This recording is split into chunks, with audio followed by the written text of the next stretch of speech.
ازاي تزيلوا بواقي الزيت من على الملابس وبكل سهوله وبخطوه واحده. اول حاجه كده يا جماعه بجيب الوصفات ديت من على النت عشان نجربها سوا ونشوف النتيجه في الاخر.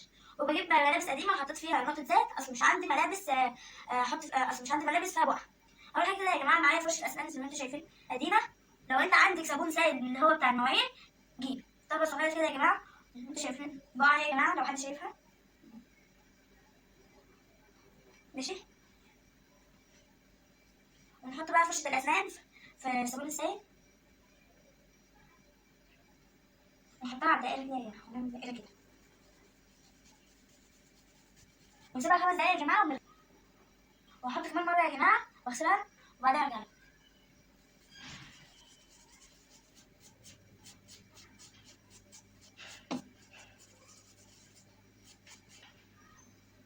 بسيب بقى الصابون السائل دقيقتين وارجع اشطفها وارجع لها.